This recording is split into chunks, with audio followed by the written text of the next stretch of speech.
வெற்றி வாழ்வு திருச்சபையின் சிலுவை தியான கூட்டத்திற்கு வந்திருக்கிறவங்க யாவரையும் ஆண்டவரும் ரட்சகருமாக இயேசு கிறிஸ்து நாமத்தில் வாழ்த்தி வரவேற்கிறோம். நாம் ஜெபத்துடன் தொடங்குவோம். நாம் ஜெபிப்போம். பரலோக பிதாவே, குமாரனாகிய இயேசுவின் நாமத்தில் உம்மிடத்தில் வருகிறோம். ஆண்டவரே, இந்த அற்புதமான மாலை வேலைக்காக நாங்கள் நன்றி செலுத்துகிறோம். ஆண்டவர், இந்த சிலுவை தியான கூட்டத்தை நீர் ஆசீர்வதிப்பீராக. ஆண்டவரே, கல்வாரி சிலுவையில் இயேசு எங்களுக்காக என்ன செய்திருக்கிறார் என்பதை நாங்கள் தியானிக்க வந்திருக்கிறோம். ஆண்டவர், இதை தியானிக்கும் பொழுது பரிசுத்த ஆவியானவர் ஆண்டவரே அதை விசுவாசிக்கத்தக்க ஒரு இருதயத்தை நீர் எங்களுக்கு கொடுப்பீராக. என்னவெல்லாம் நீர் ஆசீர்வாதமாய் செய்திருக்கிறீரோ அதெல்லாம் எங்களுடைய வாழ்க்கையில பலிக்கும்படி நீர் கிருபை பாராட்டுவீராக. ஆண்டவரே, நடக்க இருக்கிற ஒவ்வொரு பகுதியிலும் உடைய நாமம் மகிமைப்படட்டும். பாடப்போற பாடல்கள் மூலியமாக ஆண்டவர் பிரசங்கிக்கப்படும் உடைய வார்த்தையின் மூலமா பரிசுத்த ஆவியானவர் நீர் ஜனங்கள் ஊழியம் செய்வீராக. உங்களுடைய பிரசன்னத்தை நாங்கள் வரவேற்கிறோம். உங்களுடைய ஊழியத்தை நாங்கள் வரவேற்கிறோம். எங்களுடைய மனது, எங்களுடைய இருதயத்தை உன் பக்கம் நீர் திருப்பீராக. எல்லாமே எங்களுக்கு ஆசீர்வாதம் இருக்கிறதுக்காக நன்றி செலுத்துகிறோம். எல்லா துதிக்கான மகிமை உமக்கு செலுத்துகிறோம். இயேசுவின் நாமத்தை நாங்கள் ஜெபிக்கிறோம். ஆமென்.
ஆதி ஆதிதேவன் பலியானாரே.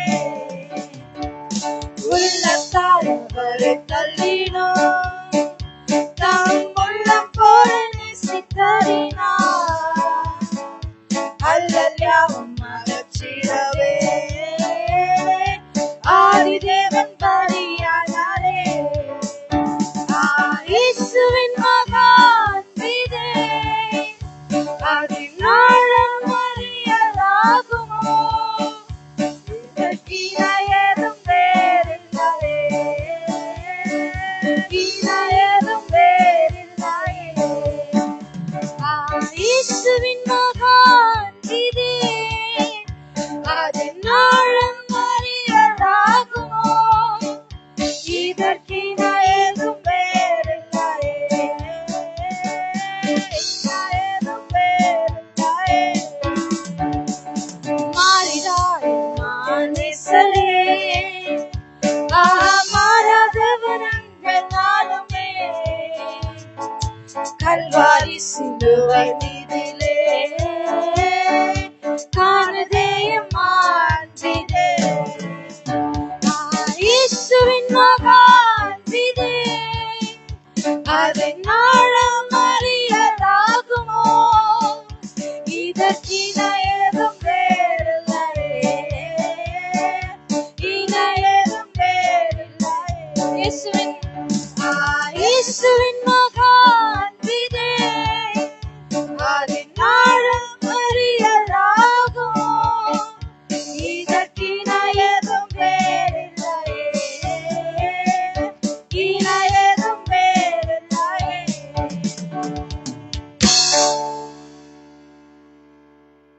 அவர் அன்பு ஒரு நாளும் மாறாதது.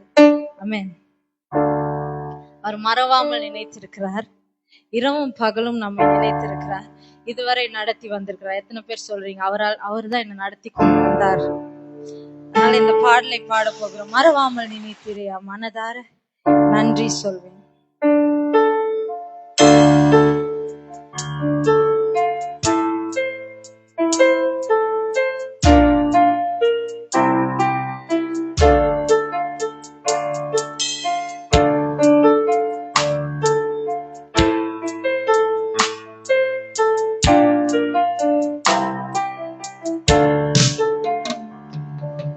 மறவாமல் நினைத்தீரையா,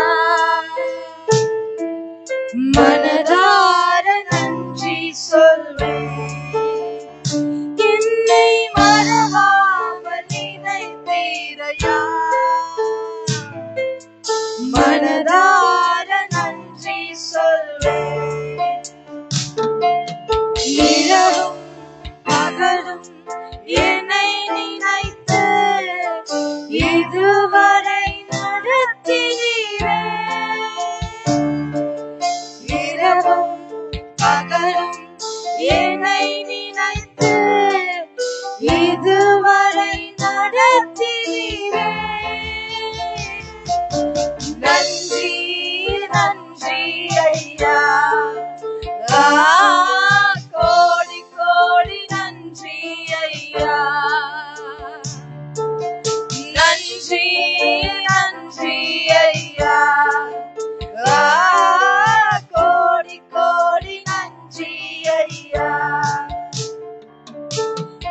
எபினேச நீர்தானையா, இதுவரை உதவினீரே. எபினேச நீர்தானையா, இதுவரை உதவினீரே. எல்ரோய் எல்ரோய் என்னையும் கண்டீரே. எப்படி நான் நன்றி சொல்வேன்? அவரை பார்த்து எல்ரோய் எல்ரோய் என்னையும் கண்டீரே. எப்படி நான் நன்றி சொல்வேன்? நன்றி நன்றி ஐயா, கோடி கோடி நன்றி ஐயா. நன்றி நன்றி ஐயா,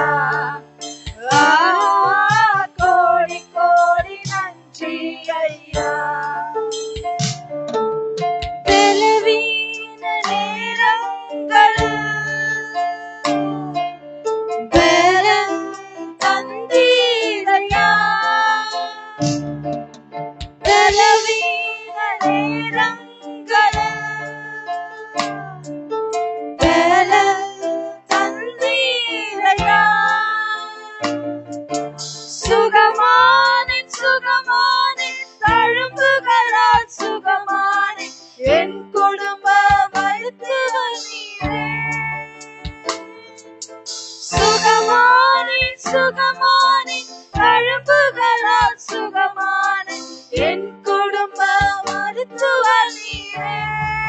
நன்றி நன்றி நன்றி ஐயா,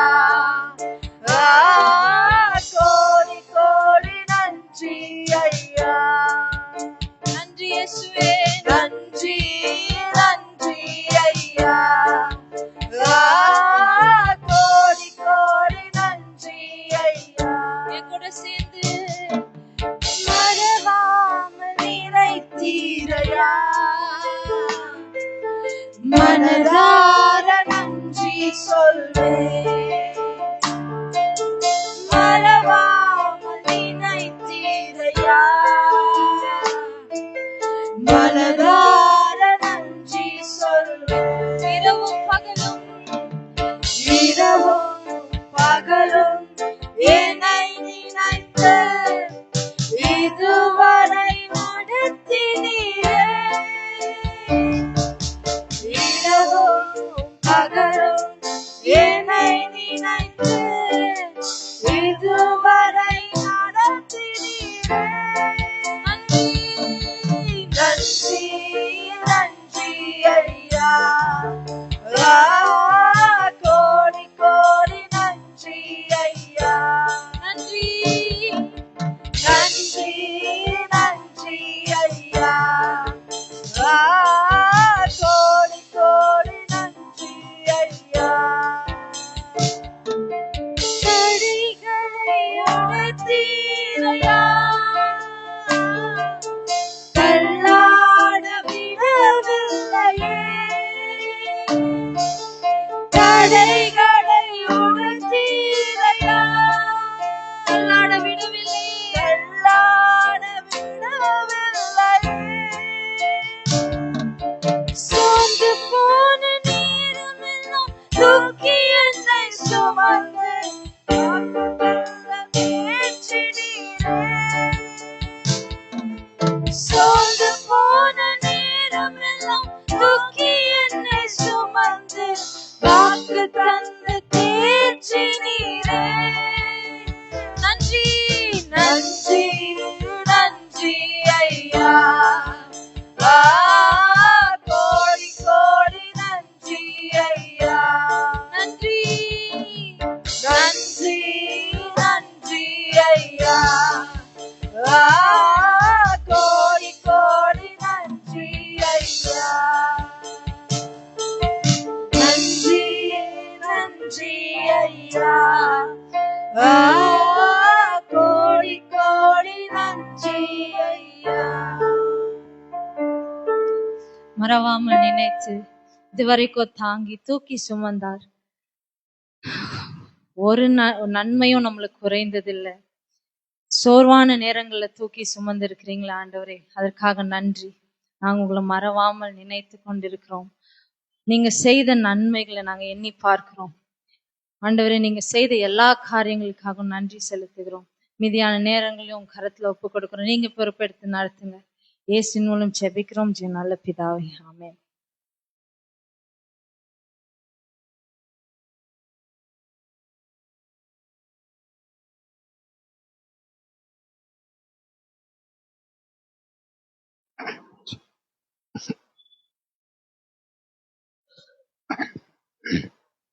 நாம் கர்த்தருடைய வார்த்தைக்கு நாம் செல்வோம். சிலுவை தியான கூட்டத்திற்கு வந்திருக்கிறவங்க யாவரையும் ஆண்டவரும் இரட்சகருமாக இயேசு கிறிஸ்து நாமத்தில் வாழ்த்தி வரவேற்கிறோம். நாம் இப்போது ஒரு வேத பகுதியை செல்வோம். லூக்கா எழுதின சுவிசேஷம் 2ஆம் அதிகாரம். லூக்கா எழுதின சுவிசேஷம் 2ஆம் அதிகாரம் 14ஆம் வசனம் வாசிக்கிறேன்.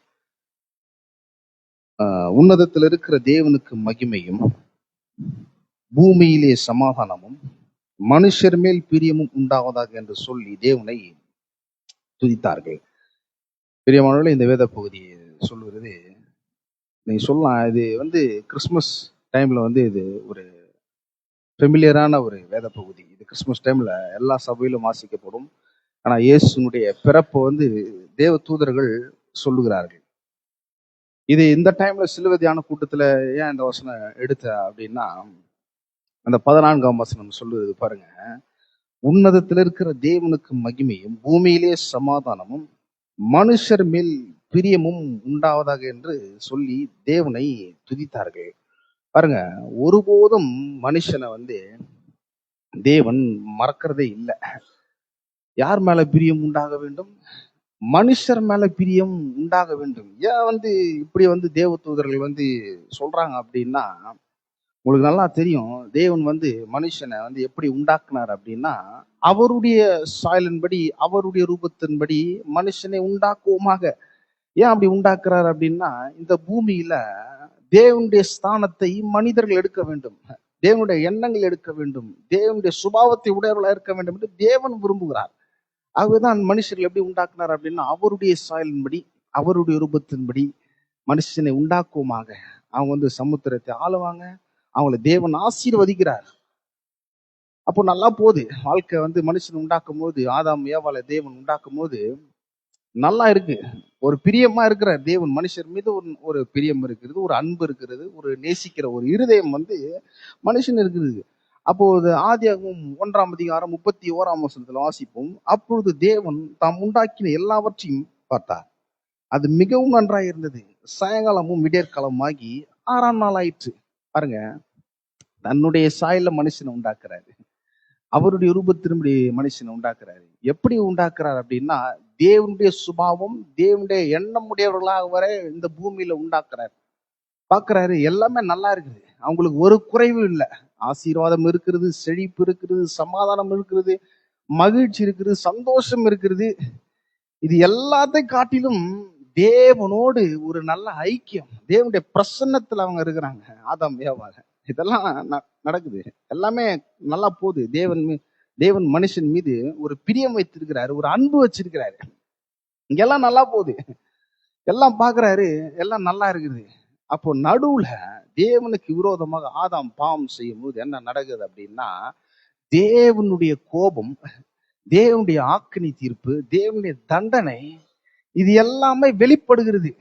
இது தேவனுடைய சுபாவம் கிடையாது. பாருங்க, தேவன் ரொம்ப கோபக்காரர். மனுஷன் மீது உடனே தண்டனையை கொடுக்கிறாரு, நியாய தீர்ப்பை கொடுக்கிறாரு. அவர் உடனே அடிக்கிறாரு, உடனே அழிக்கிறாரு. ஜனங்கள் தப்பா நினைக்கிறாங்க. பழைய உடன்படிக்கையில தேவன் அதை நியாயம் தீர்த்தார், எல்லா நியாய தீர்ப்பும் கொடுத்தாரு. ஏன் கொடுக்கிறார் அப்படின்னா, பாவத்தின் விளைவாக தான் தேவன் இதை செய்ய முடிந்தது. அவருடைய இருதயம் அன்பின் இருதயம், அவர் கிருபை உள்ளவர், இரக்கம் உள்ளவர், நீடிய சாந்தம் உள்ள தேவன். நம்ம பிரசங்கம் கூட கேட்டோம், உடன்படிக்கையில அவர் எப்படிப்பட்ட தேவனா இருக்கிறார் அப்படின்னு. பொறுமை உள்ளவரா இருக்கிறார், நீடிய சாந்தம் உள்ள தேவனா இருக்கிறார், மிகுந்த இரக்கம் உள்ளவரா இருக்கிறார், நம்மளை நேசிக்கிறார். அப்போ பாவம் வரத்துக்கு முன்பாக பூமி நல்லா இருக்கிறது, தேவனோட ஒரு நல்ல ஐக்கியம் இருக்குது. அப்போ பாவம் வந்த பிறகு என்ன நடக்குது அப்படின்னா, பூமியின் மீது பாவத்தின் விளைவாக தேவன் நியாய தீர்ப்பை வைக்கிறாரு, ஒரு கோபத்தை பண்றாரு, பாவத்தின் மீது ஒரு யுத்தத்தை பண்றாரு. தேவனுடைய சுபாவத்தை ஒரு வித்தியாசமா காண்பிக்கிறாரு. அதுதான் ஆதியாகமம் 6ஆம் அதிகாரத்துல பாருங்க, ஆதியாகமம் 6:5 வசனத்தை வாசிக்கிறேன். ஆதியாகமம் 6:5, மனுஷனுடைய அக்கிரமம் பூமியிலே பெருகினது என்றும் அவன் இருதயத்தின் நினைவுகளின் தோற்றமெல்லாம் நித்தமும் பொல்லாதது என்றும் கர்த்தர் கண்டு தாம் பூமியில மனுஷனை உண்டாக்கினதற்கு கர்த்தர் மனஸ்தாபப்பட்டார். அது அவர் இருதயத்துக்கு விசனமாயிருந்தது. அப்பொழுது கர்த்தர், நான் சிருஷ்டித்த மனுஷனை பூமியின் மேல் வைக்காமல் மனுஷன் முதற்கொண்டு மிருகங்கள், ஊரும் பிராணிகள், ஆகாயத்து பறவைகள் பரியந்தம் உண்டாக்குகிறவைகளை நீக்கிரகம் பண்ணுவேன். நான் அவர்களை உண்டாக்கினது எனக்கு மனஸ்தாபமா இருக்கிறது என்றார். ஆதியாகமம் 1ஆம் அதிகாரத்துல 31ஆம் வசனத்துல நம்ம பார்த்தோம், கர்த்தர் தாம் உண்டாக்கின எல்லாவற்றையும் பார்த்தார், அது மிகவும் நன்றா இருந்தது. எப்போ? பாவம் வர்றதுக்கு முன்பாக. அப்போ இங்க ஒரு காரியம் நடக்குது. என்னன்னா, பாவம் வந்த பிறகு ஆதாமும் ஏவாளும் என்ன பண்றாங்கன்னா, தங்களுடைய வாழ்க்கையில முதல்ல தேவனுக்கு இடத்தை கொடுத்திருந்தாங்க. தேவனோட ஒரு நல்ல ஐக்கியம், தேவனுடைய கரத்தை பிடிச்சிட்டு தேவனோட சத்தத்தை கேட்டாங்க. தேவனுடைய எண்ணத்தை எடுத்து அவர்களுடைய வாழ்க்கையில வச்சு தேவனுடைய பிரசன்னத்தை, தேவனுடைய மகிமையை அவருடைய வாழ்க்கையில வச்சு தேவன் இப்படி ஒரு வாழ்க்கையை உண்டாக்கி கொடுத்தாரு. ஆனா பாவம் வந்த பிறகு என்ன நடக்குது அப்படின்னா, முதல்ல காரியம் தேவனோடு இருக்கிற உறவு துண்டிக்கப்படுகிறது. அப்படி உறவு துண்டிக்கப்படும் பொழுது என்ன நடக்குது அப்படின்னா, பாவத்திற்கு அடிமைகள் ஆறார்கள், பிசாசு இடத்தை கொடுக்கிறார்கள். என்ன சொல்றாங்கன்னா, தேவனை வேணான்னு சொல்லிட்டு பாவத்திற்கு அடிமைகளாகி பிசாசு இடத்தை கொடுக்கும் பொழுது இப்போ அவனுடைய ஆளுகை, பிசாசுடைய சுபாவம் உள்ள வருது.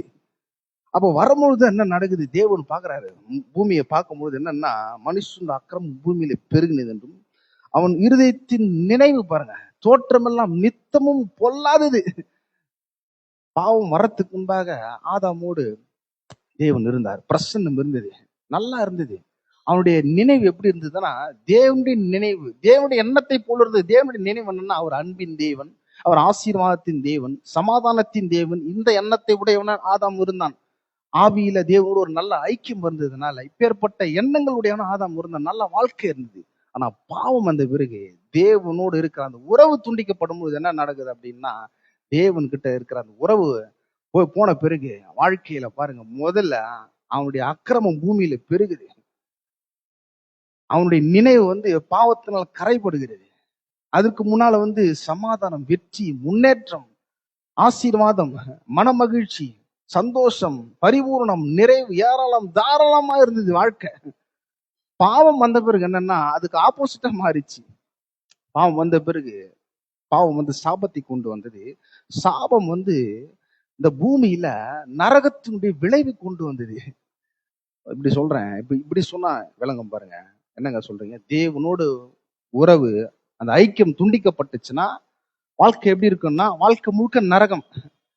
என்னன்னா ஒரு நன்மையும் உண்டாகாது. அங்க ஒரு நன்மையை நம்ம பார்க்கவே முடியாது, எல்லாமே தீமையா இருக்கும். அந்த மாதிரி வாழ்க்கை மாறிச்சு, ஒரு நன்மை உண்டாகல வாழ்க்கையில.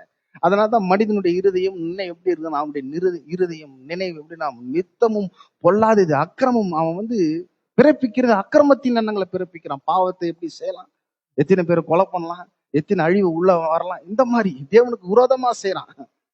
ஏன்னா தேவனுடைய ஐக்கியம் கெட்டு போச்சு உள்ள பாவம் வரும்பொழுது. அப்போ முதல்ல இங்க தேவன் என்ன பண்றாருன்னா, ஆக்கினி தீர்ப்பு கொண்டு வருகிறார். அப்ப தேவன் மனிதனுக்கு அழிவு கொண்டு வரல, அந்த பாவத்தின் நிமித்தம் மனிதர்கள் மீது தேவன் ஒரு கோபத்தை வெளிப்படுத்துகிறார். எது நிமித்தம்? பாவத்தின் நிமித்தம். அப்ப என்ன நடக்குது அப்படின்னா, நன்றா இருந்த தேவன் பாவத்துக்கு விரோதமாக யுத்தத்தை செய்கிறார். அப்ப யுத்தம் நடக்கும் பொழுது என்ன பண்றாருன்னா, அவர் ஆக்கினி தீர்ப்பை கொண்டு வருகிறார். அந்த இடத்துல ஒரு பேரழிவை கொண்டு வருகிறார். ஏன் அப்படின்னா, அப்படியே இந்த பாவம் வாழ்க்கையில இருந்துச்சுன்னா என்ன நடக்குன்னா, ஒரு மனுஷனும் நீதிமானா இருக்க முடியாது. கர்த்தர் இந்த பூமியில என்னன்னா அவருடைய சந்ததி பிறக்க முடியும். கர்த்தருடைய எண்ணங்கள் உடையவர்களாய், கர்த்தருடைய வாக்கு தத்தங்களை விசுவாசிக்கிற ஒரு சந்ததி இருக்க வேண்டும் என்று தேவன் விரும்புகிறார். அப்ப இந்த பாவம் ஆளுகை செய்யும் போது என்னன்னா, கர்த்தருக்கே ஒரு சந்ததி இல்லாம போயிடும். அதனால என்ன பண்றாருன்னா, இந்த பாவத்தின் விளைவாக இந்த பாவத்திற்கு என்ன பண்றாருன்னா, ஒரு யுத்தத்தை நடத்துகிறார், கோபத்தை, ஒரு ஆக்கினி தீர்ப்பை வெளிப்படுத்துகிறார். அதனாலதான் இஸ்ரவேல் ஜனங்கள் என்ன பண்றாங்க அப்படின்னா, எகிப்து தேசத்துல அவர்கள் அடிமைப்பட்டு போறார்கள். ஆளுகைய பிசாசு கிட்ட கொடுத்துட்டாங்க. அப்ப பிசாசு கிட்ட கொடுக்கும் போது இதெல்லாம் என்ன வெளிப்படுது அப்படின்னா, மாம்சத்தின் கிரியைகள், மாம்சத்தின் இச்சைகள் வெளிப்படுகிறது. பொறாமை, கொலைகள், அவனை அடக்கணும், அவனை கீழ்ப்படுத்தணும், அவனை ஒண்ணுமில்லாம ஆக்கணும், அவனை அடிக்கணும், அவனை துன்பப்படுத்தணும், அவனை தரித்திரத்துல போடணும், அவனை அடிமைப்படுத்தணும். இந்த மாதிரியான எண்ணங்கள் தேவன் உடையவர்களை மனுஷன் உண்டாக்குனாரு இல்ல? கரெக்டா இருந்தது. ஆதாம் யாவெல்லாம் கரெக்டா இருந்தாங்க. பாவம் உள்ள வந்த பிறகு பிசாசுடைய எண்ணங்களுக்கு அவங்க உள்ள கொண்டு வந்த பிறகு என்ன நடக்குதுன்னா, மாம்ச இச்சைகள், பிசாசுடைய அந்த காரியங்கள், சுபாவங்கள் மனிதருக்குள்ள இப்பேற்பட்ட காரியம் வருகிறது. அதனாலதான் அவர்கள் அடிமைப்பட்டு போறாங்க. அவங்க அடிமைப்பட்டு போறாங்க. எதை காண்பிக்குது அப்படின்னா, இந்த பூமியில பாவம் இருக்கிறது, மனிதர்கள் பாவத்திற்கு கீழே இருக்கிறாங்க, பிசாசுடைய ஆளுகைக்கு கீழே இருக்கிறாங்க. இந்த உலகத்தின் அதிபதி எல்லாரையும் அவன் ஆளுகை செய்யறான் என்பதை காண்பிக்கிறது அந்த இஸ்ரவேலுடைய அந்த அடிமைதனம். எகிப்துல 430 வருஷமா அவர்கள் அடிமைப்பட்டு இருக்கிறார்கள். அவங்க போராடி பார்த்திருக்கலாம். 430 வருஷமா அவங்க போராடி பார்த்திருக்கலாம். வாக்குத்தத்தம் பண்ணப்பட்ட சந்ததி, அவங்களோடு உடன்படிக்கை பண்ணியிருக்கிறார் தேவன். ஒரு பெரிய ஒரு ஆபிரகாம், ஈசாக்கு, யாக்கோபுடைய சந்ததி இவர்கள். அந்த சந்ததி என்ன பண்றாங்க அப்படின்னா, எகிப்து தேசத்துல அவங்க அடிமைப்பட்டு போயிருக்கிறார்கள். இது எதனால வந்த விளைவு நீங்க நினைக்கிறீங்க? பாவத்தினுடைய விளைவு. பாவத்தினுடைய எண்ணம் அடிமைப்படுத்த வேண்டும் மனிதர்களை, ஒடுக்குது. ஆனா இப்பேற்பட்ட ஒரு அடிமைத்தனத்திலிருந்து இப்பேற்பட்ட ஒரு கடினமான சூழ்நிலையில இருந்து என்ன பண்றார் அப்படின்னா மனுஷனை தூக்கி எடுக்கிறார். அந்த அடிமைத்தனத்திலிருந்து அவர்களை விடுதலையாக்குகிறார். கர்த்தருடைய எண்ணம் பாருங்க, அன்பின் இருதயம், விடுதலையாக்குகிற இருதயம். அவர்களை கஷ்டப்படுத்தணும், இதற்காக மனுஷனை நான் உண்டாக்குனா அப்படின்னு கர்த்தர் யோசிக்கும் போது அது கர்த்தருடைய நோக்கமே இல்ல. ஏன்னா கர்த்தருடைய நோக்கம் என்னன்னா, இந்த பூமியில அவருடைய நாமத்தை மகிமைப்படுத்த வேண்டும், அவருடைய எண்ணத்தை உடையவர்களா இருக்க வேண்டும். அவர் எப்பேற்பட்ட எண்ணமுடையவரா இருக்கிறார் அப்படின்னா, அவர் பூரண சர்க்குணரா இருக்கிறார், பரிபூரணத்தின் தேவனா இருக்கிறார். இப்பேற்பட்ட எண்ணமுடையவர்களாய் மனுஷங்கள் இருக்க வேண்டும். ஆனா இந்த எண்ணம் எல்லாம் பாவத்தினால கரைப்பட்டு போனதுனால என்ன நடக்குது அப்படின்னா, அவர்கள் அடிமைப்பட்டு போறாங்க. ஆனா கர்த்தர் பாக்குறாரு, இந்த அடிமைத்தனத்திலிருந்து நான் அவங்களை விடுதலை ஆக்கணும். இந்த அடிமைத்தனத்தை நான் அவங்களை கண்டிப்பா விடுதலை ஆக்கணும். ஏன்னா மனுஷனை உண்டாக்கும் நோக்கமே இது கிடையாது. பழைய நிலைக்கு நான் கொண்டு வர வேண்டும். என்ன நடக்குது அப்படின்னா, பாவம் வந்த பிறகு மனுஷங்க என்ன பண்றாங்க அப்படின்னா, தேவனோடு ஐக்கியம் கொள்ளல. தேவனை மறந்துட்டாங்க. ஆனா தேவன் மறக்கல. அவர் நேற்றும் இன்றும் என்றும் மாறாதவரா இருக்கிறார். அவர் எப்பொழுதுமே மனுஷங்களை நினைக்கிறார். அவர் மனுஷங்களை குறித்து அவர் யோசனை உள்ளவரா இருக்கிறார். ஏன்னா அவருடைய ரூபத்தை, அவருடைய சாயலை கொடுத்திருக்கிறார். இந்த பூமியில அவனை ராஜா மாதிரி நான் ஆக்கணும். என்னுடைய எண்ணம், என்னுடைய ஆசை, விருப்பங்கள் எடுத்து அவருடைய விருப்பங்களாக, அவருடைய ஆசைகளை எடுத்து விசுவாசித்து, இந்த வாக்குத்தத்தத்தை எடுத்து, வார்த்தை எடுத்து விசுவாசிக்க வேண்டும் என்று தேவன் விரும்புகிறார். ஆனா மனுஷங்க பாவம் வந்த பிறகு அதை டோட்டலா மறந்துட்டாங்க. ஆனா தேவன் மறுபடியும் மறுபடியும் மறுபடியும் மனுஷங்களிடத்துல, இஸ்ரேல் ஜனங்களிடத்துல அவர் என்ன பண்றாரு அப்படின்னா, உறவாடணும். அவளுக்கு வார்த்தையை வெளிப்படுத்துகிறார். வார்த்தையின் தேவன் அவர் யார் என்பதை மோசேக்கு வெளிப்படுத்துகிறார், ஆபிரகாம் வெளிப்படுத்துகிறார், ஈசாக்கு, யாக்கோபு எல்லாருக்கும் வெளிப்படுத்துகிறார், தாவீதுக்கு வெளிப்படுத்துகிறார். இஸ்ரேல் ஜனங்கள் பரிசுத்தரா இருக்கிறதுனால அவங்க அதனாலதான் தேர்ந்தெடுத்தாரா தேவன் அப்படின்னு அவங்க நினைக்கலாம். ஒருவேளை இந்த பூமியில தேவன் எங்களை தேர்ந்தெடுத்திருக்கிறாரு, நாங்க பரிசுத்தமான ஜனம், நாங்க பலத்திருக்கிறோம் அப்படின்னு நினைச்சிருக்கலாம். இல்ல, வேதம் சொல்லுகிறது, பாவம் செய்து தேவனுடைய மகிமை எல்லா மனுஷங்களும் இழந்தாச்சு. அப்ப என்ன பண்றாரு அப்படின்னா, இந்த இஸ்ரவேல்ல இருந்து ஒரு மிகப்பெரிய ஒரு ரட்சகரை எழுப்ப வேண்டும் என்று தேவன் விரும்புகிறார். ஒரு மனுஷன் மூலியமாக இந்த பூமிக்கு அவர் யார் என்பதை காண்பிக்க விரும்புகிறார். அதனாலதான் ஆபிரகாம் அழைக்கிறார், ஒரு மனுஷன் அழைக்கிறார். இந்த ஜீவனுள்ள தேவன் யாரு, அவருடைய விருப்பங்கள், அவருடைய ஆசைகள், அவருடைய மனோ வாஞ்சைகள்லாம் எப்பேற்பட்டதா இருக்கும்படிதான் ஆபிரகாம் அழைக்கிறார். இந்த ஆபிரகாம் பாருங்க, விசுவாசிக்கும் போது அவனுடைய வாழ்க்கையில ஆசீர்வாதங்கள் பெருகுகிறது. இதற்காக தான் தேவன் இஸ்ரேல் ஜனங்களை தேர்ந்தெடுத்தாரு. அவங்க நல்லவங்களோ, அவங்க பரிசுத்தரோ, அவங்க ஒழுக்கமா இருக்கிறாங்களோ, இதன் மூலியமாக தேவன் அவங்களை தேர்ந்தெடுக்கல. ஏன்னா வேதம் சொல்லுகிறது, எல்லாரும் பாவம் செய்து தேவனுடைய மகிமை இழந்தாச்சு. அப்படி இருந்தும் அவரு தேடி வராரு, அவர் அழைக்கிறாரு, வாக்குத்தத்தம் பண்றாரு அந்த ஜனங்களுக்கு. ஏன் அப்படின்னா, மனுஷனோடு அவர் உறவு வைக்க வேண்டும், அந்த உறவை அவர் புதுப்பிக்கணும்னு நினைக்கிறாரு. அதனாலதான் ஒரு மிகப்பெரிய ஒரு திட்டத்தை அவர் போடுகிறார். என்னன்னா, தன்னுடைய ஒரே பேரான குமாரன் இந்த பூமிக்கு அனுப்ப வேண்டும், இயேசுவை கல்வாரி சிலுவையில பலியாக அனுப்ப வேண்டும் அப்படின்னு. ஏன் அப்படின்னா, அவர் தொடர்ந்து தொடர்ந்து தொடர்ந்து இந்த பாவத்துடைய விளைவுனால அப்பப்போ அழிவு, அப்பப்போ தண்டனை, அப்பப்போ ஆக்கினி தீர்ப்பு கொடுக்கணும் தேவன் விரும்பல. ஒரே அடியா பாவத்தை என்ன பண்ணணும்னா கல்வாரி சிலுவையில வச்சு மனுஷங்களுக்கு எல்லாரும் அறிய வேண்டும் பாவத்தினுடைய தன்மை என்ன, பாவம் என்ன பண்ணும் வாழ்க்கையில. இந்த பாவத்திலிருந்து யார் நம்மை விடுதலையாக்க கூடும் என்று அவனுக்கு ஒரு எண்ணம் உண்டாக வேண்டும். அதனாலதான் அவர் பொறுமையா இருந்தார் இத்தனை காலங்களா. நினைக்கலாம் மனுஷங்களே ஏதாவது ஒரு தீர்வு கண்டுபிடிச்சிட்டு விடுதலையாக்க முடியுமா அப்படின்னு நினைச்சிருக்கலாம். நிச்சயமா முடியாதுங்க. அதனாலதான் நியாயப்பிரமாணம் கொடுக்கப்பட்டது. ஏன்னா இந்த பூமியில பாவம் இருக்கிறது. அந்த பாவம் மனுஷங்களை அடிமைப்படுத்தி இருக்குது, அவருடைய எண்ணங்களை மாற்றி இருக்குது. அதனாலதான் கலாத்தியர்கள் எழுதின நிருபத்துல, கலாத்தியர் 5ஆம் அதிகாரத்துல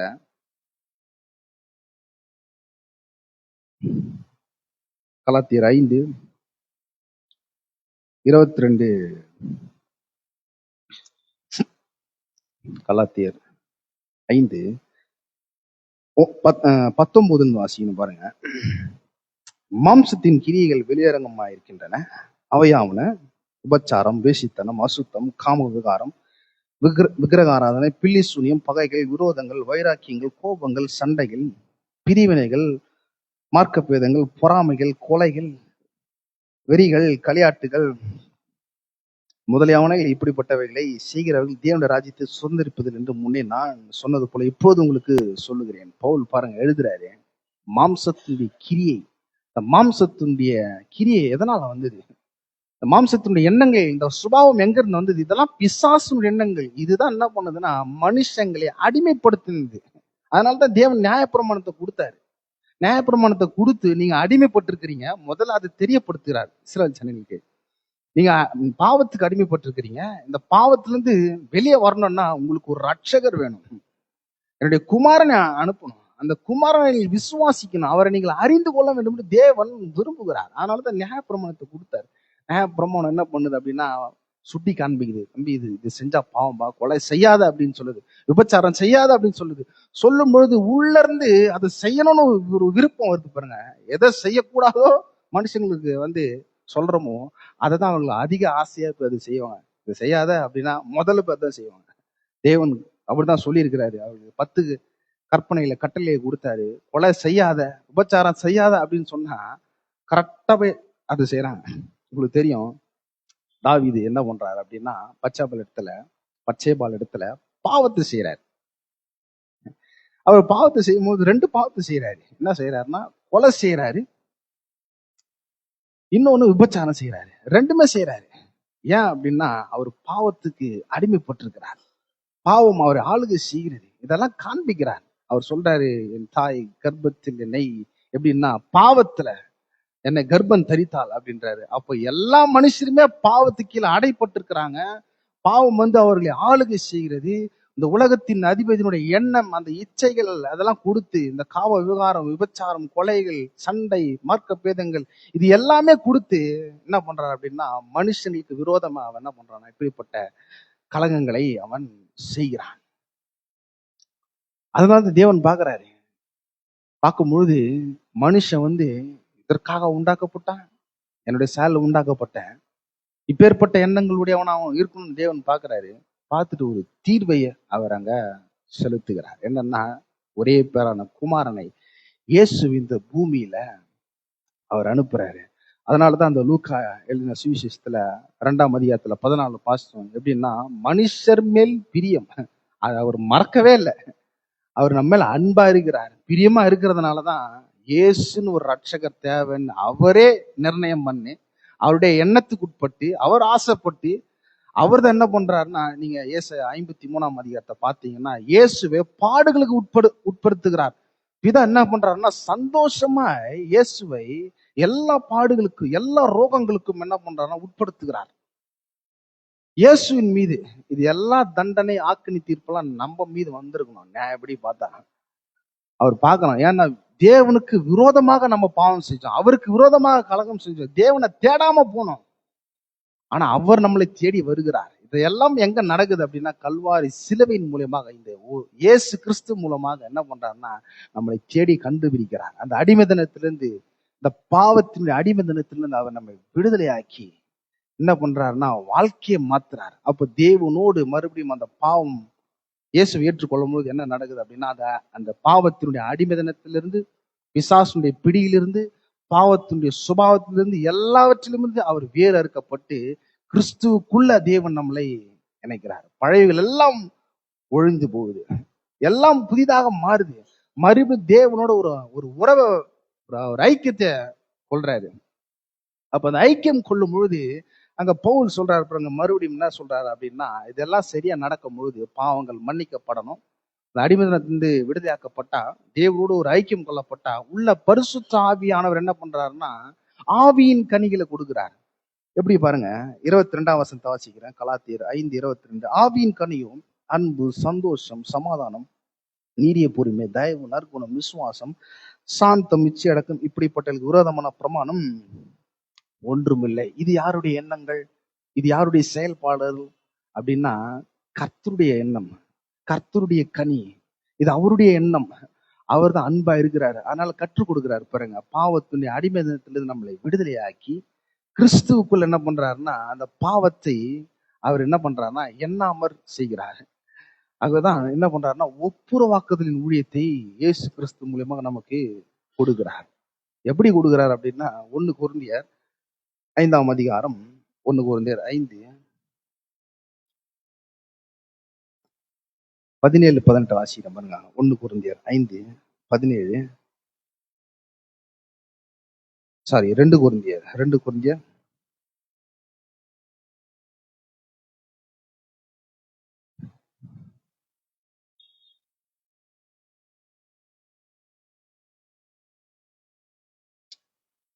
5:17 வாசிக்கணும். 17-18 இப்படி இருக்க ஒருவன் கிறிஸ்துவுக்குள் இருந்தால் புது சிருஷ்டியா இருக்கிறான், பழையவர்கள் ஒழிந்து போன, எல்லாம் புதிதாயின, இவையெல்லாம் தேவனாலே உண்டாயிருக்கிறது.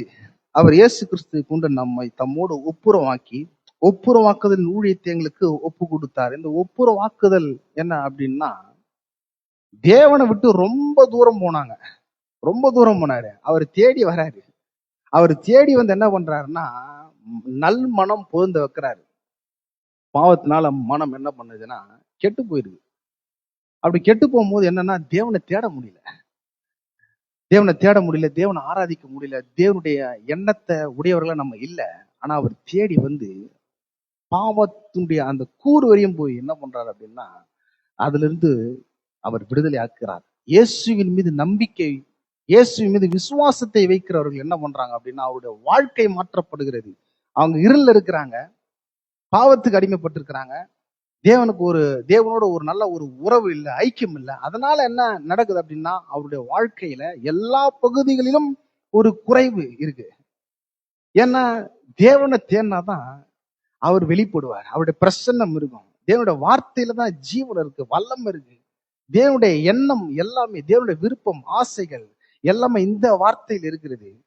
இந்த வார்த்தைக்கு வராம கிறிஸ்தவ வாழ்க்கையில நம்ம வெற்றியே பெறவே முடியாது. ஆனா தடுத்து நிறுத்துது பாரு. அதனாலதான் என்ன பண்றாருன்னா, இந்த இயேசுவை அனுப்பி இந்த பாவத்தை இயேசுவின் மீது அவர் சுமத்தி மனுஷனுக்கு வர வேண்டிய தண்டனை, ஆக்கினி தீர்ப்பு, கோபத்தை, வியாதி எல்லாமே அவர் மீது வருகிறது. அவர் மீது சுமக்கப்பட்ட பிறகு என்ன நடக்குது அப்படின்னா, இயேசுவின் மீது விசுவாசம் வைக்கிறவர்கள், இயேசு மீது நம்பிக்கை வைக்கிறவர்களுக்கு என்ன நடக்குது அப்படின்னா, 2 கொரிந்தியர் 5:17 சொல்வது, இப்படி இருக்க ஒரு கிறிஸ்துவுக்குள் இருந்தால் புது சிருஷ்டியாகிறான், பழையவர்கள் ஒழிந்து போன, எல்லாம் புதிதாயின. புது சிருஷ்டி அப்படி என்னன்னா, நம்முடைய ஆவி மறுபடியும் பிறக்குது. மரித்து போன ஆவி கிறிஸ்துவோட கூட உயிர்ப்பிக்கப்படுகிறது. அப்படி உயிர்ப்பிக்கப்பட்ட பிறகு என்ன நடக்குதுன்னா, தேவனோடு ஒரு நல்ல ஐக்கியம் வருகிறது, தேவனோட நல்ல ஒரு உறவு வருகிறது, தேவனுடைய பிரசன்னம் கிடைக்குது, தேவனுடைய மகிமை கிடைக்குது, தேவனுடைய சத்தம் கேட்கப்படுகிறது. அப்போ விசுவாசிக்க முடியும். அதனாலதான் சொல்றாரு, இது யாரால உண்டானது அப்படின்னா 18, இவையெல்லாம் தேவனால உண்டாயிருக்கிறது. அவர் இயேசு கிறிஸ்துவை கொண்டு நம்மை தம்மோடு ஒப்புரவாக்குதல் ஊழியத்தை எங்களுக்கு ஒப்பு கொடுத்திருக்கிறார். எல்லாமே இயேசுவின் மூலியமாக, கல்வாரி சிலுவையின் மூலியமாக நமக்கு கொடுத்திருக்கிறாரு. இங்க என்ன ஒரே ஒரு ட்ரிக் என்னன்னா, ஏன் நிறைய பேர் கல்வாரி சிலுவையின் ஆசீர்வாதங்களை வந்து தன்னோட வாழ்க்கையை விசுவாசித்து செயல்படுத்தல அப்படின்னா, தேவன் வந்து எல்லாமே செய்து முடிச்சிட்டாச்சு. அவர் ஒப்புரவாக்கியதால ஊழியத்தை, உபதேசத்தை நம்மளுக்கு கொடுத்துட்டாரு. அப்படி கொடுக்கும் பொழுது என்னன்னா, அந்த ரட்சிப்பின் சுவிசேஷத்தை, இந்த ரட்சிப்பின் ஆசீர்வாதத்தை நம்ம என்ன பண்ணணும்னா, அந்த ஒப்புரவாக்குதல அந்த காரியம் நடைபெற்றிருக்குல்ல, தேவன் ஆசீர்வாதத்தை எல்லாத்தையும் கொடுத்திருக்கிறாரு. அது என்ன பண்ணணும்னா, அதை நாம் பெற்றுக்கொள்ள வேண்டும். நிறைய பேர் என்ன பண்றாங்கன்னா, பெற்றுக்கொள்ள மாட்டேன்றாங்க. ரட்சிக்கப்பட்ட பிறகு என்ன நடக்குது அப்படின்னா, சொந்த கிரியைகளை சார்ந்து கொள்கிறார்கள். ஆகவேதான் தீத்து 2:5 நினைக்கிறேன், 2:5 அவர் சொல்றாரு, உங்களுடைய கிரியைகளினால் அல்ல, அவருடைய மிகுந்த இரக்கத்தினால் அவர் என்ன பண்ணிருக்காருன்னா ரட்சித்து இருக்கிறார் அப்படின்னு சொல்றாரு தீத்து. அருமையா எழுதுறாரு. அப்ப யாருடைய கிருபை, யாருடைய இரக்கம், இந்த கிறிஸ்தவ வாழ்க்கை எல்லாமே அவர் கொடுத்துட்டு. அதனால்தான் ரோமருக்கு எழுதின சுவிசேஷத்துல 1ஆம் அதிகாரம், ரோமருக்கு எழுதின நிருபம் 1:16, ரோமருக்கு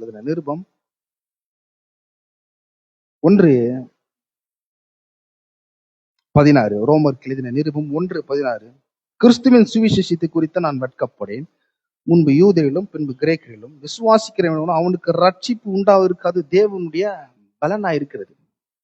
அங்க தீத்து சொல்றாரு, உங்களுடைய கிரியைகள்னால ஒரு பலனையும் அதனால நீங்கள் ரட்சிக்கப்படல, அப்படி கிரியைகளே இருந்தாலும் கிறிஸ்தவ வாழ்க்கையில ஒரு பலன் நமக்கு உண்டாகாது. என்ன நினைக்கிறாங்கன்னா, நம்ம இயேசுவை சொந்த ரட்சகரை ஏற்றுக்கொண்டாச்சு, சபையில வந்தாச்சு, நான் இவங்கள மாதிரி பண்ணக்கூடாது, நான் அவங்கள மாதிரி பண்ணக்கூடாது, இவங்க அது பண்றாங்க, அந்த ஜனம் தான் இதை பண்ணும், நம்ம இதை பண்ணக்கூடாது. எதை சார்ந்து கொள்றாங்க? கிரியை சார்ந்து கொள்றாங்க. இங்க தெள்ள தெளிவா இங்க சுவிசேஷத்தை வெளிப்படுத்துகிறார், நற்செய்தியை வெளிப்படுத்துகிறார் பவுல். என்னன்னா, கிறிஸ்துவின் சுவிசேஷத்தை குறித்து நான் வெட்கப்படேன், முன்பு யூதரிலும் பின்பு கிரேக்கரிலும் விசுவாசிக்கிறவன் அவனுக்கு ரட்சிப்பு உண்டாவதற்கு, இந்த ரட்சிப்பு உண்டாவதற்கு தேவனுடைய வல்லமை, காட்ஸ் பவர் அங்க எல்லாவற்றையும் செய்து கொடுக்கிறது. அதுதான் சொல்லப்படுது. வேற ரட்சிப்புன்னா பாவ மன்னிப்பு மட்டும் கிடையாது. ரட்சிப்புல என்ன அடங்கிடுது அப்படின்னா, பாவ மன்னிப்பு, சுகம், வெற்றி, செழிப்பு, ஆசீர்வாதம், இது எல்லாமே யார் உண்டாக்கி தரார் அப்படின்னா, தேவனுடைய வல்லமையானது கல்வாரி சிலுவையில் அவர் சம்பாதித்து கொடுத்திருக்கிறார். இதை நம்ம எடுக்கணும். இதுதான் ஒரு ஒப்புரவாக்குதல் ஊழியம். இதன் மூலியமாக அவர் என்ன பண்றாருன்னா, ஒப்புரவாக்கி நம்மளை அழைக்கிறார். அது என்ன பண்றாருன்னா, நம்ம விசுவாசித்து நாம் அதை பெற்றுக்கொள்ள வேண்டும். தேவன் கொடுக்க ரெடியா இருக்கிறாரு. அவர் எல்லாமே ஆயத்தப்படுத்தி வச்சிருக்கிறாரு. எல்லாவற்றையும் எல்லாருக்குமே கொடுக்கணும்னு அவர் விருப்பப்படுறாரு. அதனாலதான் என்ன பண்றாருன்னா, அந்த பழைய உடன்படிக்கையில இந்த பாவத்துக்கு விரோதமாக தேவனுடைய கோபம், தேவனுடைய கோபாக்கினி, தேவனுடைய தண்டனை, எல்லா நியாய தீர்ப்பும் அவர் வெளிப்படையாய் காண்பித்தார். எதனால? பாவத்தின் காரணமாக, பாவத்தினுடைய விளைவாக. அப்ப புதிய ஏற்பாடுல முற்றிலும் தேவன் மாறிட்டாரா? என்னங்க, பழைய உடன்படிக்கையில கோபத்தை காமிச்சாரு, இங்க இயேசு சொல்றாரு, உன்னை ஒரு கன்னத்துல அரைஞ்சா மறு கன்னத்தை காமி அப்படின்றாரு. இல்லைங்க, தேவன் அன்பா இருக்கிறாரு, தேவன் இரக்கம் உள்ளவரா இருக்கிறார், அவர் கிருபை உள்ளவரா இருக்கிறார், அவர் இரக்கத்தை காண்பிக்கிறார், அவர் நேசத்தை காண்பிக்கிறார், நேசிக்கிறார். இது எல்லாமே அவர் ஆரம்பத்துல இருந்தே பண்றாரு. ஏன் நடுவுல கோபம் வெளிப்பட்டது, ஏன் இதெல்லாம் வெளிப்பட்டது அப்படின்னா, பாவத்தினுடைய விளைவு. அப்போ பழைய உடன்படிக்கை இதெல்லாம் வெளிப்படுது. புதிய உடன்படிக்கை ஏன் நமக்கு கிடைக்கல அப்படின்னா, நம்ம விசேஷித்தவர்கள், புதிய உடன்படிக்கை மக்களுக்கு, இந்த சபையில் உள்ள ஜனங்களுக்கு என்னன்னா, மாபெரும் நற்செய்தி என்னன்னா, அந்த அழிவு, அந்த கோபாக்கினி, அந்த தண்டனை, அந்த நியாய தீர்ப்பு, எல்லாம் அவல நிலை, வியாதி, அந்த நரக வேதனை எல்லாமே நம்ம அனுபவிச்சிருக்க வேண்டும். என்ன பண்றாருன்னா, தேவன் உங்களை ரொம்ப ரொம்ப ரொம்ப நேசிக்கிறதுனால ஒரு மிகப்பெரிய ஒரு திட்டத்தை போடுறாரு. இல்லப்பா, உன்னை உண்டாக்குன நோக்கமே உன்னை தண்டிக்கிறதுக்காக அல்ல, உன்னை அடிக்கணும், உன்னை அடிச்சு நொறுக்கணும், நீ ஒண்ணுமில்லாம போகணும், உன்னை அழிக்கிறதுக்காக நான் உண்டாக்கப்படல. இந்த பூமியில நீ ஆசீர்வாதமா இருக்க வேண்டும், இந்த பூமியில நல்ல சமாதானமா இருக்க வேண்டும், இது எல்லாமே மறுபடியும் கிடைக்க வேண்டும் என்றுதான் ஒரே பேரான குமாரன் இயேசுவை கல்வாரி சிலுவைக்கு அவர் அனுப்புறாரு. அங்க அனுப்பி என்ன பண்றாருன்னா, மிகப்பெரிய ஒரு ஒரு வேதனைய குமாரனுக்கு கொடுக்கிறாரு. உங்களுக்கு நல்லா தெரியும், இந்த கிறிஸ்துவின் மனதுருக்கம் படம் இருக்கும் இல்லையா, the passion of the Christ அப்படின்னு. அந்த மூவில சரீர பிரகாரமாக இயேசு அடிக்கப்படுறாரு. அதனுடைய டைரக்டர் சொல்றாரு, 1% கூட நான் அதை காமிக்கல அப்படின்ற. ஆனா அதுவே நம்மளுக்கு கோரமா இருக்கும். 1% கூட நான் காமிக்கல அப்படின்னு சொல்றாரு. அப்போ தேவனுடைய தண்டனை எப்பேற்பட்டதா இருக்கிறது, தேவனுடைய கோபம், தேவனுடைய நியாய தீர்ப்பு எப்பேற்பட்டதா இருக்கிறது. ஏன்னா ஒட்டுமொத்த நரகத்தையே அவர் அங்க அனுபவிச்சிட்டாரு. ஏன்னா முன்னாடி தேவனால நம்ம கைவிடப்படாத படிக்கு இயேசு கல்வாரி சிலுவையில கைவிடப்பட்டார். நம்ம தேவனால நிராகரிக்கப்படக்கூடாதுன்னு இயேசு என்ன பண்ணாருன்னா, தேவனால கல்வாரி சிலுவையில் அவர் நிராகரிக்கப்பட்டார். எல்லா விதமான அவல நிலை சரீர பிரகாரமாக அங்க அந்த மூவில காமிச்சாங்க. ஆனா மன ரீதியாக, ஆவியில தேவன் என்ன பண்ணாருன்னா, பிதாவோடு ஒரு நல்ல ஐக்கியம் கொண்டு இருந்தாரு. அந்த ஐக்கியம் அங்க முறிக்கப்படுகிறது. பிதா அப்படியே கைவிட்டாரு, அப்படியே தன்னுடைய முதுக திருப்பிட்டாரு இயேசு பக்கமா. திரும்பவே இல்லை. அங்க எல்லா கோபத்தையும், எல்லா விதமான வியாதிகளையும் அவர் சுமந்திருக்கிறார். அவர் பாவம் ஆனார், நமக்காக பாவமாக்கப்பட்டார், பாவம் செய்யல. அவர் நீதிபரர், பரிசுத்தம் உள்ள தேவன். இப்படிப்பட்ட இயேசுவ, இப்படிப்பட்ட ஒரு செல்ல பிள்ளைய, அப்படிதான் ஒரு மொழிபெயர்ப்பு சொல்ற, செல்ல பிள்ளை அவருக்கு மடியில இருந்தாரு இயேசு, பிதாவுடைய மடியில. இந்த செல்லப்பிள்ளை என்ன பண்றாருன்னா, கல்வாரி சிலுவையில வாதிக்கப்படும்படி கொடுக்கிறாரு. அடிச்சு நொறுக்குறாங்க அவரை. அவர் இந்த பாடுகள் எல்லாம் நினைச்சிட்டு கெத்செமனே தோட்டத்துல அவர் என்ன பண்றாருன்னா, கதறாரு. ஒரு மிகப்பெரிய ஒரு ஒரு பயம் கூட அவருக்கு உள்ள ஏற்படுகிறது. இது என்னம்மா முடியுமோ அப்படின்னு. ஏன்னா பிதா கைவிட்ட பிறகு கதறாரு. அவருக்கு என்ன நடக்குது, அவரு இந்த வேர்வை துளிலாம் ரத்த துளிகளா வருது. சில வேத வல்லுநர்கள் சொல்றாங்க, டென்ஷனை கூட அவர் சுமந்து தீர்த்துட்டு இருக்கார் அப்படின்னு சொல்றாங்க. டென்ஷன், தலைவலி. ஏன்னா கெத்செமனே தோட்டத்துல அவருக்கு மன வியாதி வந்ததாம். மன வியாதி, மன நோய், ஒரு மென்டல் டார்ச்சர். ஏன் அதை அங்க அனுபவிக்கணும் அப்படின்னு நம்ம அந்த வேத வல்லுநர்கள் சொல்றாங்க அப்படின்னா, இயேசுவை ஏற்றுக்கொண்டவர்கள் எந்த விதமான மனக்குழப்பத்திலும் இருக்கக்கூடாது, எந்த விதமான மென்டல் டார்ச்சர்ல இருக்கக்கூடாது, எந்த விதமான தலைவலி இருக்கக்கூடாது, எந்த விதமான வியாதி இருக்கக்கூடாது. ஆகவேதான் அவர் அவ்வளவு அந்த பாடுபட்டாரு, தேவனால கைவிடப்பட்டாரு, நொறுக்கப்பட்டாரு. அதனாலதான் ஏசாயா 52 ஏசாயா 52:14 வாசிக்கிறேன். மனுஷனை பார்க்கிலும் அவருடைய முகப்பார்வையும் மனுபுத்திரரை பார்க்கிலும் அவருடைய ரூபமும் இவ்வளவு அந்தைகேடு அடைந்தபடியினாலே அவரை கண்ட அநேகர் பிரமிப்படைந்தார்கள். எவ்வளோ அந்த கேடு, அவல நிலை, கோலங்கள் எல்லாமே அவர் தேவன் என்ன பண்ணாருன்னா நிராகரிக்கப்பட்டாரு. ஏன்னா நம்ம அந்த கேடு அடையக்கூடாது, நம்மளை யாரும் சீப்போன்னு சொல்லிடக்கூடாது, நம்மளை அவமானப்படுத்தக்கூடாது. இது என்ன முகம், இது அழகே இல்லை அப்படின்னு நம்மளை பார்த்து யாரும் அப்படி சொல்லிடக்கூடாதுன்றதுக்காக இயேசு என்ன பண்ணாருன்னா கல்வாரி சிலுவையில அந்த அவமானங்களை அவர் ஏற்றுக்கொண்டாரு. அந்த அழகே இல்லாம அவர் ஏற்றுக்கொண்டார். ஏன்னா இயேசுக்குள்ள, கிறிஸ்துக்குள்ள நம்ம அழகு உள்ளவர்களாய், சௌந்தரிய உள்ளவர்களாய் நம்ம விடுதலையாக்கப்பட்டிருக்கிறோம். ஆகவே எல்லாத்துக்குமே ஒரு நோக்கம் இருக்கிறது. நான் அதெல்லாம் படிக்கும் போது, தியானிக்கும் போது நான் ஒரு முடிவு எடுத்தேன். என்னோட சரீரத்துல ஒரு வியாதிக்கும் இடமே இருக்கக்கூடாது என்று நான் முடிவு எடுத்துட்டேன். ஏன்னா படிக்கும் போது இவர் இவ்வளவு வேதனைப்பட்டிருக்கிறாரு, இவ்வளவு அடிக்கப்பட்டிருக்கிறாரு, இவ்வளவு நொறுக்கப்பட்டிருக்கிறாரு, அந்த கேடு அடைஞ்சிருக்கிறாரு. அப்புறம் ஏன் நான் அமைதியா இருக்கணும், நாயா வைக்கப்பட்டு போனா? எல்லாமே கல்வாரி சிலுவையில நமக்காக இயேசு செய்து முடிக்கப்பட்டாச்சு.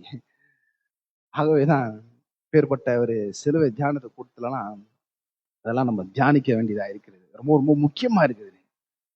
இது எல்லாமே ஆசீர்வாதமா இருக்கிறது. 53 தேவனுடைய அந்த இயேசுடைய பாடு, வேதனை, மரணம் எப்படியெல்லாம் அங்க பட போறாரு என்பதை ஏசாயா அங்க காமிச்சாரு. 54 வாசிக்கும் போது என்னன்னா அப்படியே சொல்லிடுறேன். இந்த பாடு, மரணம் எல்லாம் முடிஞ்ச பிறகு கிறிஸ்துவுக்குள்ள என்ன நடக்குது அப்படின்னா ஆசீர்வாதம் உள்ள வாழ்க்கை நமக்கு தோன்றுகிறது. அங்க 54:1 வாசம், பிள்ளை பெறாத மலடியே மகிழ்ந்து பாடு, கர்ப்ப வேதனை படாதவளே கம்பீரமா பாடி ஆனந்த சத்தமிடு, வாழ்க்கைப்பட்டவளுடைய பிள்ளைகளை பார்க்கிலும் அநாத ஸ்திரீகளுடைய பிள்ளைகள் அதிகம் என்று கர்த்தர் சொல்கிறார். இது சரீர பிரகாரமா பிள்ளை பெறது அந்த மாதிரி சொல்லல.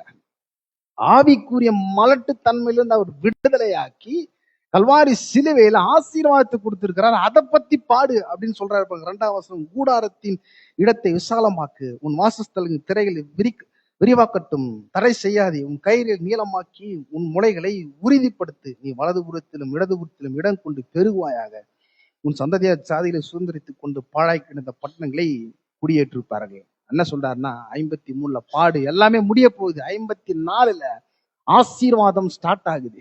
ஏன்னா இயேசு எல்லாவற்றுக்கும் முடிவு கொடுத்துட்டு நம்முடைய எண்ணத்துல இப்ப என்ன வைக்கிறாரு அப்படின்னா ஆசீர்வாதத்தை மட்டும் நம்ம யோசிக்கணும், அதை பத்தி விசுவாசிக்கணும், அதை பத்தி ஆர்ப்பரிக்க வேண்டும், அதை பத்தி பாட வேண்டும். ஆவிக்குரிய வாழ்க்கையில நல்ல ஒரு வெற்றிகரமான வாழ்க்கையை வாழ வேண்டும் தேவன் விரும்புகிறார். ஆமென், ஹல்லேலூயா. கர்த்தர் ரொம்ப நல்லவராக இருக்கிறாரு. நாம் ஜெபித்து முடிப்போம். பரலோக பிதாவே, குமார் நாங்கள் இயேசுவின் நாமத்தில் முடத்தில் வருகிறோம். ஆண்டவரே, இந்த அற்புதமான இரவுகளுக்காக நன்றி செலுத்துகிறோம். நீர் கல்வாரி சிலுவையில நீர் எங்களுக்காக பாடுபட்டிருக்கிறீர். ஆண்டவரே, மனுஷர் மேல் தேவனுடைய பிரியம் உண்டானது, எங்கள் மீது இப்ப கோபமா இல்லை. ஆண்டவரே, எங்கள் மீது தண்டனை, எந்த தண்டனை மேல் ஆக்கினி தீர்ப்பு இல்லை. எங்களுக்காக நீர் பாவமா நீர் ஆண்டவரே.